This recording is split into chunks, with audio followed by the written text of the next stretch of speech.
சூனியத்தால ஒரு மனிதருக்கு பாதிப்பை ஏற்படுத்த முடியாது, ஜின்கள் மனுஷனுடைய உடம்புல புக முடியாது அப்படிங்கிறத நம்ம குரான் ஹதீஸ் ஆதாரமா வச்சுதான் இதெல்லாம் நடக்காது அப்படின்னு சொல்றோம். ஆனா சலஃபு மன்ஹஜை பின்பற்றக்கூடிய இமாம்கள் இதே குரான் வசனங்களை வச்சும் நபிமொழியை ஆதாரமா வச்சுதான் இந்த ஜின்கள் மனுஷனுடைய உடம்புல புகுறதாகவும் அதை நபிகள் நாயகம் ஸல்லல்லாஹு அலைஹி வஸல்லம் அன்னவர்களே மனுஷனுடைய உடம்புல இருந்து எடுத்ததாகவும், உதாரணத்துக்கு அகமதுல வரக்கூடிய 17,584வது ஹதீஸை பயன்படுத்தி தான் சொல்றாங்க. அந்த ஹதீஸ்ல என்ன தகவல் வருது அப்படின்னு சொன்னா, ஒரு பெண்மணி அல்லாஹ்வுடைய தூதர்கிட்ட என்னுடைய மகனுக்கு மனநிலை கொஞ்சம் பாதிக்கப்பட்டிருக்கு, அவனுக்கு என்னன்னு பாருங்க அப்படின்னு சொன்ன உடனே அந்த மகனை அல்லாஹ்வுடைய தூதர் கிட்ட வர வச்சு, பிஸ்மில்லா அல்லாஹ்வுடைய திருப்பெயரால நான் அல்லாஹ்வுடைய அடிமையா இருக்கிறேன், அல்லாஹ்வுடைய எதிரியே வெளியேறி விடு அப்படின்னு சொல்லி 3 தடவை சொன்னதாகவும், அதற்கு பிறகு அவருக்கு அந்த பிரச்சனையில இருந்து ரிலீஃப் கிடைச்சதாகவும் அப்படின்னு சொல்லி ஒரு ஹதீஸ்ல வருது. இன்னொரு ஹதீஸ்ல அதே பெண்மணியை சிறிது காலங்களுக்கு பிறகு பார்த்து உங்களுடைய மகன் எப்படி இருக்கிறாரு அப்படின்னு கேட்டதுக்கு, என்னுடைய மகனுக்கு இப்போ பரவாயில்ல அல்ஹம்துலில்லாஹ் சரியாயிடுச்சு அப்படின்னு சொன்ன உடனே அதற்கு 2 ஆடுகளையும் வெண்ணையும் கொடுத்தாங்க. அல்லாஹ்வுடைய தூதர் வெண்ணையை வாங்கி வச்சுக்கிட்டு 2 ஆடுகளை திருப்பி கொடுத்துருக்காங்க. அதனால இதை ஆதாரமா வச்சு மனிதர்கள் உடம்புல ஜின்னு புக முடியும் அப்படின்னு சொல்லியும், அதை நம்ம சில திருமறை குரான் வசனங்களை வச்சு அதை ஓதி எடுக்க முடியும், அதற்கு அவர்கள் ஏதாவது அன்பளிப்பை கொடுத்தாங்கன்னு சொன்னா வாங்குறதுக்கும் அனுமதி இருக்கு அப்படின்னு சொல்லி சலஃபு இமாம்கள் அதை வியாபார நோக்கில பயன்படுத்திட்டு இருக்காங்க. இது சம்பந்தமான நம்மளுடைய நிலைப்பாடு என்ன? அதாவது சகோதரர் என்ன சொல்றாங்கன்னா, ஜின்களை பொறுத்தவரையில மனிதனுடைய உடல்ல மேலாடும், மனிதனுடைய உடலில் இறங்கி பாதிப்புகளை ஏற்படுத்தும் என்று சில சலஃபு கொள்கையை சார்ந்த இமாம்கள் சொல்வதாகவும், அதற்கு சில ஆதாரங்களை அவர்கள் முன்வைப்பதாகவும் சொல்றாங்க. பொதுவாக இந்த ஜின்னை பற்றி நாம தெரிந்து கொண்டால்தான், ஜின்னுக்கு என்ன ஆற்றல் இருக்குது, ஜின்னுக்கு என்ன அதிகாரம் இருக்கிறது என்பதை தெரிந்து கொண்டால்தான் இப்படியான ஆற்றலை அல்லாஹ் வழங்கி இருக்கிறானா என்பதையும் நாம புரிந்து கொள்ள முடியும். ஜின் என்பது மனிதனை போன்ற ஒரு இனமாக அல்லாஹ் படைத்த ஒரு இனம். 3 இனத்தை பற்றி அல்லாஹ் குர்ஆன்ல பேசுகிறான். ஒன்று மனிதன், இன்னொன்று மலக்குமார்கள், இன்னொன்று ஜின் இனம். இதுல மனிதன் களிமண்ணால் படைக்கப்பட்டிருக்கிறான், ஜின்கள் நெருப்பால் படைக்கப்பட்டிருக்கிறார்கள் என்று குர்ஆன் நமக்கு சொல்லுகிறது. இந்த ஜின் இனத்தை சார்ந்தவனாகத்தான் இப்லீஸ், ஷைத்தான் என்பவன் இந்த ஜின் இனத்துல உள்ளவனாகத்தான் இருக்கிறான். ஜின் என்பது ஒரு தனி படைப்பு. அந்த தனி படைப்பில் இருக்கக்கூடியவனாகத்தான் இப்லீஸும் அவனுடைய சந்ததிகளாக இருக்கின்ற ஷைத்தான்களும் இந்த ஜின் இனத்தை சார்ந்தவர்கள் தான் என்று குர்ஆன் நமக்கு தெளிவுபடுத்துகிறது. இந்த ஜின் என்பது ஆற்றல் வகை வாய்ந்தது, பகுத்தறிவு வழங்கப்பட்டது. ஜின் என்பது ஒரு நாயை போன்று, ஒரு விலங்கை போன்ற ஒரு பகுத்தறிவு வழங்கப்படாத ஒரு இனம் கிடையாது. ஜின்கள் பகுத்தறிவு வழங்கப்பட்ட ஒரு இனமாக இருக்கிறாங்க. அதனால்தான் அல்லாஹ் நரகவாசிகளை பற்றி பேசுகின்ற பொழுது, லக்கத் தரஅனா லி ஜஹன்னம கஸீரும் மினல் ஜின்னி வல் இன்ஸ், ஜின்களிலிருந்தும் மனிதர்களிலிருந்தும் அதிகமானவர்களை நரகத்துக்காக நாம் தயாரித்திருக்கிறோம் என்று அல்லாஹ் பேசுகிறான்.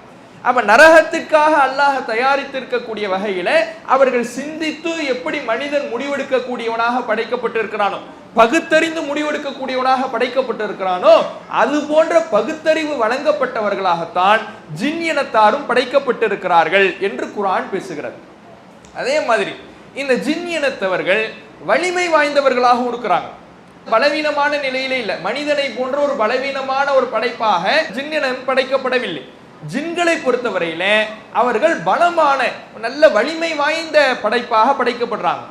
அதை சுலைமான் நபி அவர்களுடைய வரலாறை நாம படிக்கும் பொழுது தெரிந்து கொள்ளலாம். சுலைமான் நபியினுடைய வரலாறுல ஜின்களை பற்றி பேசப்படுகிறது. ஏன்னா ஜின்களை அவர்களுக்கு சுலைமான் நபிக்கு அல்லாஹ் வசப்படுத்தி கொடுத்திருந்தான். அந்த ஜின்களுடைய ஆற்றல் எப்படின்னா, சுலைமான் நபி சபா நாட்டினுடைய அரசியினுடைய சிம்மாசனத்தை எடுத்துட்டு வர சொல்றாங்க. அந்த வேலையை பற்றி சொல்லும் பொழுது அங்க இஃப்ரீத்துங்கிற ஒரு ஜின் என்ன பண்ணுதுன்னா, அந்த ஜின் சுலைமான் நபிகிட்ட சொல்லுது, நீங்க உட்கார்ந்து எழுந்திருப்பதற்குள்ள நான் அந்த சிம்மாசனத்தை போய் எடுத்துட்டு வந்துடுறேன். ஊர் விட்டு ஊர் போய், ஒரு நாடு பக்கத்து நாட்டுக்கு போய் அரசியினுடைய சிம்மாசனத்தை நீங்க நாட்காலில உட்கார்ந்து எழுந்திருப்பதற்குள்ள நான் எடுத்துட்டு வந்துடுறேன். அப்ப இன்னொரு ஜின், அங்கிருந்த இன்னொரு ஜின் சொல்லுது, நாட்காலில உட்கார்றதா, நீங்க கண்ணை மூடி திறக்கிறதுக்குள்ள நான் எடுத்துட்டு வந்துடுறேன் அப்படிங்கிறது. நீங்க கண்ணை மூடி திறக்கிறதுக்குள்ள நான் எடுத்துட்டு வந்துடுறேன். இந்த அளவுக்கு தூரமாக பயணிக்கக்கூடியதெல்லாம் ஜின்களுக்கு சர்வ சாதாரணமாக வேகமாக பயணிக்கக்கூடியதாக வலிமை வாய்ந்ததாக ஜின்னினங்கள் இருந்திருக்கிறது என்பதை இந்த செய்தியிலிருந்து நாம தெரிந்து கொள்ளலாம். அதே போல சுலைமான் நபிக்காக அந்த ஜின்கள் முத்து குளிப்பவைகளாகவும் பல பெரும் பெரும் கட்டடங்களை எழுப்பக்கூடியவைகளாகவும் பல வேலைகளை செய்யக்கூடியவைகளாகவும் இருந்திருக்கிறது. அப்ப வலிமை வாய்ந்த ஒரு படைப்பாக, பகுத்தறிவு வழங்கப்பட்ட ஒரு படைப்பாக இந்த ஜின்கள் இருக்கிறார்கள் என்பது நமக்கு இந்த குர்ஆன் வசனங்களிலிருந்து தெரியக்கூடிய ஒரு தகவல். இந்த ஜின்னுக்கு என்ன ஆற்றல் அல்லாஹ் கொடுத்திருக்கிறான்? ஜின்னினத்துல உள்ளது ஷைத்தான். இப்ப இந்த ஷைத்தான், இந்த கெட்ட ஜின்கள் இருக்குல்ல, கெட்ட ஜின்கள் தான் ஷைத்தான்கள்ங்கிறோம். ஜின்கள்ல கெட்டவைகள் யாரோ, அல்லாஹ்வை ஏற்றுக்கொள்ளாதவைகள் யாரோ. ஏன்னா ஜின்கள்ல நல்ல ஜின்கள் இருக்குது, அல்லாஹ்வை நம்பிக்கை கொண்ட, குர்ஆனை செவிமடுக்கின்ற, குர்ஆனை பின்பற்றுகின்ற நல்ல ஜின்கள் இருக்கிறது. இதை சூரத்துல் ஜின்னிலேயே அல்லாஹ் பேசுகிறான். நபிகள் நாயகம் ஸல்லல்லாஹு அலைஹி வஸல்லம் அவர்கள் குர்ஆன் ஓதுகின்ற பொழுது அந்த குர்ஆனை ஜின்கள் செவிமடுத்து விட்டு அதில் இருக்கக்கூடிய உபதேசங்களையும் அறிவுரைகளையும் கொள்கைகளையும் பின்பற்றுவதாக சொன்னது என்று அந்த சூரத்துல் ஜின்னில் அல்லாஹ் பேசி கொண்டு வருகிறான். அப்ப நல்ல ஜின்கள், அல்லாஹ்வை நம்பிக்கை கொண்ட ஜின்கள் இருக்கிறது. கெட்ட ஜின்கள், அல்லாஹ்வை மறுக்கிற, அல்லாஹ்வுக்கு நன்றி மறந்து செயல்படுகிற இப்படியான ஜின்கள் இருக்கிறது. இந்த கெட்ட ஜின்கள் தான் ஷைத்தான்கள், இப்லீஸினுடைய வகைராக்கள். இப்லீஸ் தான் ஆதம் நபிக்கு கட்டுப்பட மறுத்தான். ஆதம் நபிக்கு சுஜூது செய்யுங்க அப்படின்னு சொல்லும் பொழுது மலக்குமார்கள் பணிஞ்சிட்டாங்க. ஆனா இந்த இப்லீஸ் என்ன பண்றான்னா, அது எப்படி நான் பண்ணிடுறது, அவர் களிமண்ணால படைக்கப்பட்டிருக்கிறாரு, நான் நெருப்பால படைக்கப்பட்டிருக்கிறேன்னு ஆணவத்தோடு அகம்பாவத்தோடு பேசி அல்லாஹ்வுடைய கட்டளை மீறுபவனாக ஆறான். அப்ப அல்லாஹ் நீ இன்னையிலிருந்து விரட்டப்பட்டவன், உனக்கு இங்கே இடம் கிடையாது. அப்ப அல்லாஹ்ட்ட அவன் சவால் விடுறான், நான் உன்னுடைய இந்த ஆதமுடைய சந்ததிகளை, ஆதமை, மனிதர்களை நான் என்ன செய்வேன், வழிகெடுப்பேன், அவர்களுக்கு ஆசீர்வாதத்தை கூறுவேன், அவர்களுக்கு முன்னாலும் பின்னாலும் எல்லா திசைகளிலேயும் அமர்ந்து தீயவைகளை நோக்கி அவர்களை நான் அழைப்பேன் அப்படின்னு ஷைத்தான் சொல்றான். அப்ப அல்லாஹ் சொல்லக்கூடியது, என்னுடைய நல்லடியார்களை நீ ஒன்றும் செய்ய முடியாது, என்னுடைய நல்லடியார்களை ஒன்றும் செய்ய முடியாது. கெட்டவர்கள் யாரோ, தீயவர்கள் யாரோ, அவர்களுக்கு நீ ஆசீர்வாதத்தை கூறி அவர்கள் என்ன செய்யலாம், நீ வழிகெடுக்கலாம். நீ அவகாசம் வழங்கப்பட்டவன், ஃபைன்னக மினல் முன்தரின், நீ அவகாசம் வழங்கப்பட்டவர்களில் ஒருவனாக இருக்கிறாய். உனக்கு அவகாசம் தரேன். எது வர? மறுமை நாள் வரை உனக்கு அவகாசம். உன்னால யாரையெல்லாம் வழிகெடுக்க முடியுதோ வழிகெடுத்துக்க. உனக்கு வேற ஒன்னும் ஆற்றலாம் கிடையாது, ஆசீர்வாதத்தை கூற முடியும். இப்படியான ஒரு ஆற்றலை கொடுத்து அல்லாஹ் என்ன செய்யறான், அவர்களை விரட்டுறான். இந்த ஷைத்தானை என்ன செய்யறான், விரட்டுறான். மறுமை நாள்ல ஷைத்தான் என்ன பண்ணுவானா, வருவான். மனிதர்கள் எல்லாம் ஒன்று திரட்டப்படும் பொழுது தீயவர்கள், கெட்டவர்கள்லாம் என்ன பண்ணுவாங்கன்னா, அவங்க ஷைத்தான் தான் எங்களை வழிகெடுத்துட்டான், நாங்க ஒன்றும் செய்யலை, அவன் தான் எங்களை கூப்பிட்டான், இப்படிலாம் ஷைத்தான் மேல பழியை போடும் பொழுது அப்ப ஷைத்தானே சொல்லுவானா, ஒமா கானலி அலைக்கும் மின் சுல்தான், உங்க மீது எனக்கு எந்த அதிகாரமும் இல்லையே, இல்லா அன் தஅவுதுக்கும் ஃபஸ்தஜப்தும் லி, உங்களை நான் அழைத்தேன், எனக்கு நீங்க பதில் சொன்னீங்க, இதை தாண்டி எனக்கு உங்கள் மீது வேறு எந்த அதிகாரமும் கிடையாது. நான் உங்களை என்ன கையை பிடிச்சி இழுத்து கூட்டு வந்தேனா, உங்களை நான் பிடிச்சி தள்ளுனா, நான் எனக்கு அந்த அதிகாரம்லாம் கிடையாது. ஆசை வார்த்தையை போட முடியும், கெட்டதை நல்லது மாதிரி உங்களுக்கு அலங்கரிச்சு கூப்பிட முடியும். இப்படி கூப்பிட்டேன், நீங்களா வந்துவிட்டு ஏன் மேல எப்படி பழி போடுறீங்க, என்ன ஏன் திட்டுறீங்க? ஷைத்தான் கேட்பானா, என்ன ஏன் திட்டுறீங்க? ஃபலூமு அன்ஃபுஸக்கும், உங்களை நீங்களே திட்டீங்க. நான் கூப்பிட்ட உடனே உங்க அறிவு எங்க போனுச்சு? இஹ்லாஸானவங்க, நல்லடியார்கள் நான் கூப்பிடும் பொழுது வராம பாவத்துல விழாம இருந்தாங்கல்ல, நான் என்ன உங்க கையை பிடிச்சி இழுத்து கூட்டு வர அதிகாரம் எனக்கு இருக்குதா? பாவத்துல பிடிச்சி தள்ளக்கூடிய அதிகாரம் எனக்கு இருக்குதா? அதெல்லாம் எனக்கு கிடையாது. கெட்டதை நல்லதை போல சொல்லக்கூடிய, அலங்கரித்து காட்டக்கூடிய அழைப்பு தான் எனக்கு. நான் உங்களுக்கு தீமை அலங்கரிச்சு காட்டுவேன், அதுதான் எனக்குள்ள அதிகாரம் என்று ஷைத்தானே மறுமையில் என்ன செய்வானா சொல்வான். அப்ப ஷைத்தானே தனக்குள்ள, மனிதர்களின் மீது தனக்குள்ள அதிகாரமாக எதை சொல்றான்? தீமையை நன்மை மாதிரி அலங்கரிச்சு காட்ட முடியும், கெட்டதுக்கு அழைக்க முடியும். இதுதான் ஷைத்தானுக்கான அதிகாரமே தவிர மனிதர்களின் மீது மேலாடுவது, மனிதர்களுடைய உடம்புல கூறுறதெல்லாம் ஷைத்தானுடைய அதிகாரம் இல்லை என்பதை இந்த வசனத்திலிருந்து நாம தெரிந்து கொள்ளலாம். இப்போ மற்ற செய்திகளுக்கு வருவோம். இப்போ இந்த ஜின்னு என்ன செய்யுமா, மனிதனுடைய உடம்புல போயிடும், உடம்புல போயிட்டு மனிதனை பைத்தியமாக்கிடும், முடக்கிடும், இப்படி எல்லாம் என்ன பண்றாங்க, சொல்றாங்க. இதுக்கு என்ன ஆதாரம்? அதுக்கு சில ஆதாரங்கள் சகோதரர் குறிப்பிட்டாங்கல்ல, இது மாதிரியான சில ஆதாரங்களை முன்வைப்பாங்க. அதுக்கு ரெண்டாவது வருவோம். முதல்ல இப்ப ஷைத்தான் ஒரு ஜின்னு மனிதனுடைய உடம்புல பூந்து பைத்தியமாக்குது அப்படின்னா நஷ்டம் யாரு? ஜின்னு என்ன பண்ணிடுச்சு, ஒரு மனிதனுடைய உடம்புல பூந்துடுச்சு, பூந்து மனுஷனை பைத்தியமாக்கிடுச்சு. இப்ப நஷ்டம் யாருக்கு? அந்த ஜின்னுக்கு தான் நஷ்டம், அந்த ஷைத்தானுக்கு தான் நஷ்டம். ஏன்? ஷைத்தான் அல்லாஹ்கிட்ட சவால் விட்டது என்ன?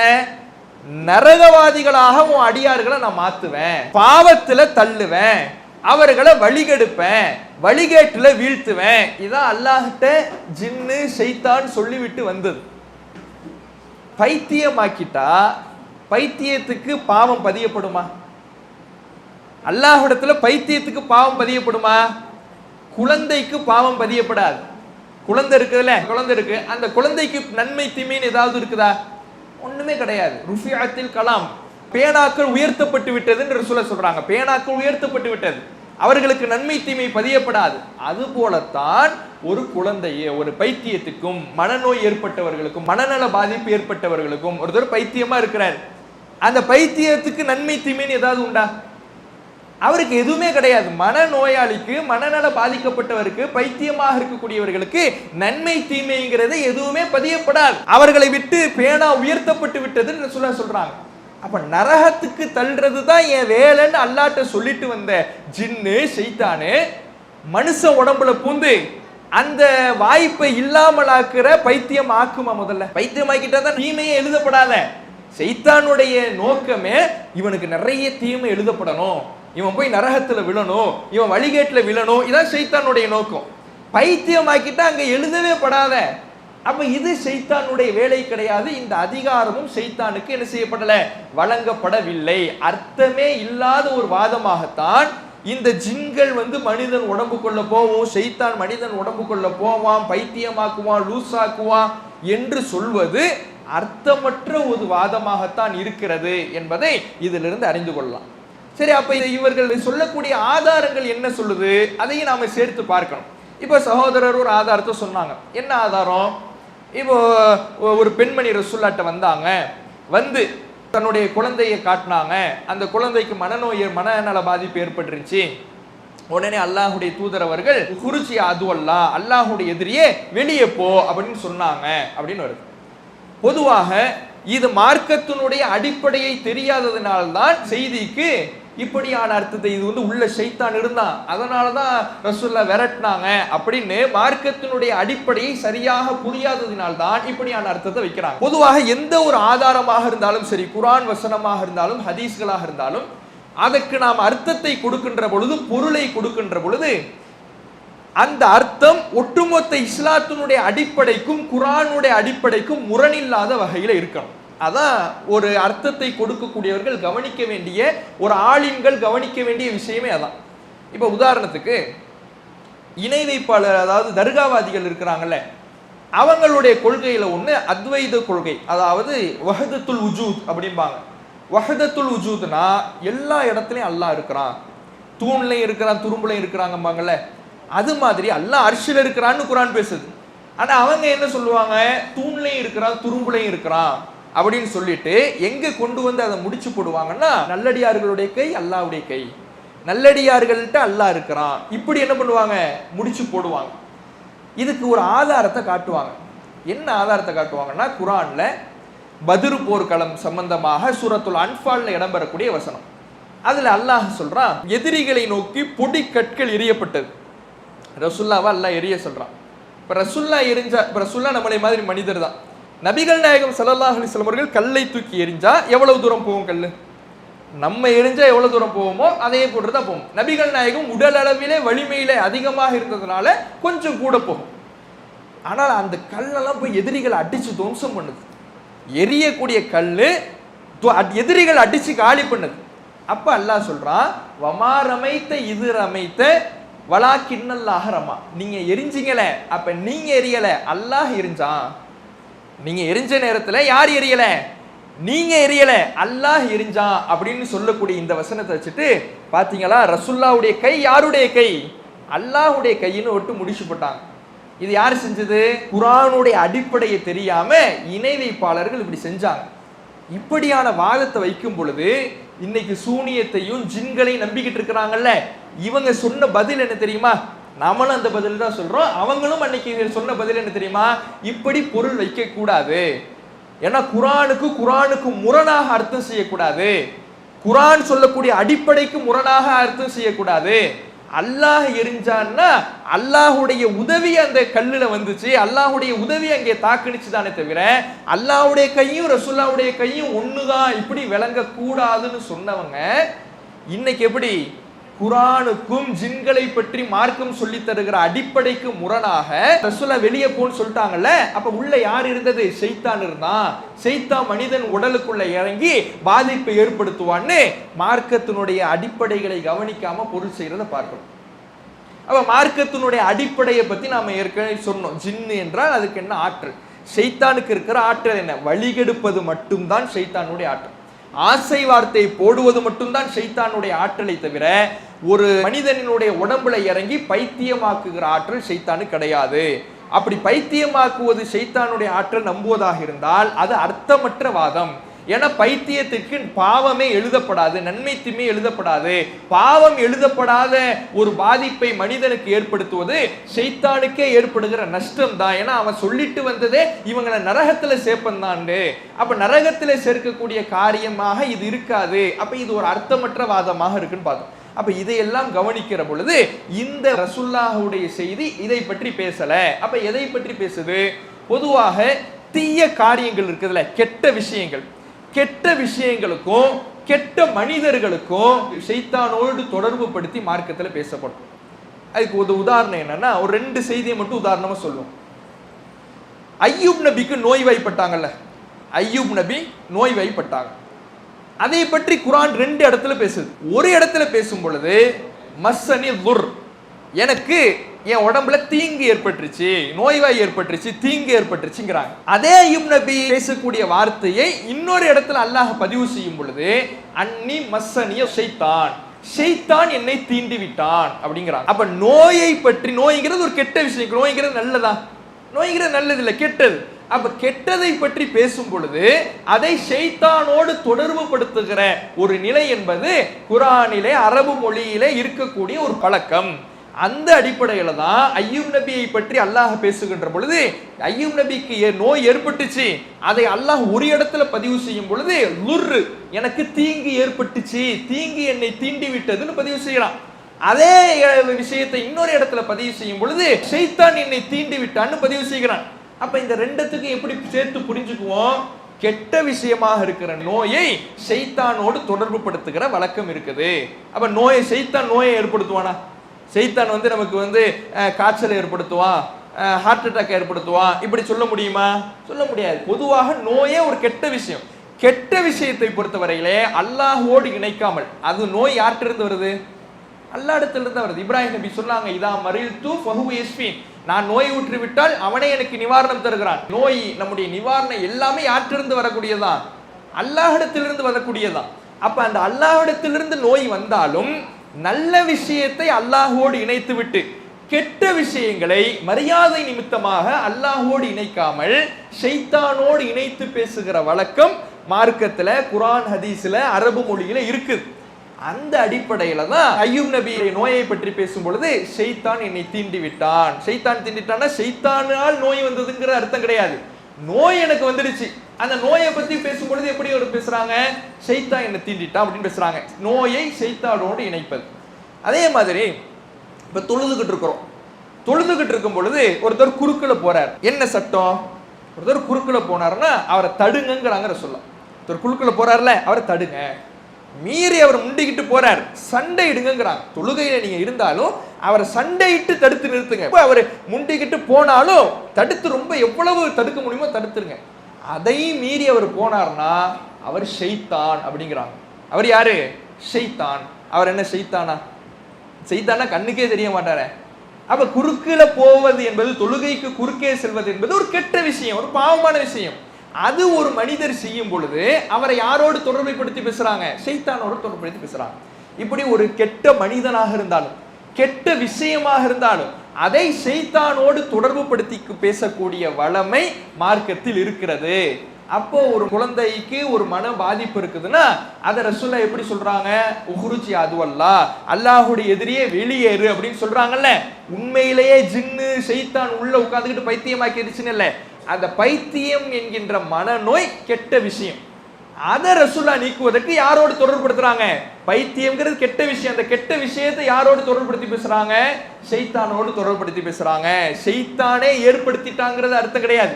ஷைத்தான் உள்ள உட்கார்ந்து இருக்கிறான்னு அர்த்தம் கிடையாது. உடம்புக்குள்ள ஷைத்தான் உட்கார்ந்து இருக்கிறான், அவன் உட்கார்ந்து மூளையை குழப்பி விட்டுட்டான், இப்படி அர்த்தம் கிடையாது. ஒரு கெட்ட விஷயத்தை ஷைத்தான் என்று பேசுவது.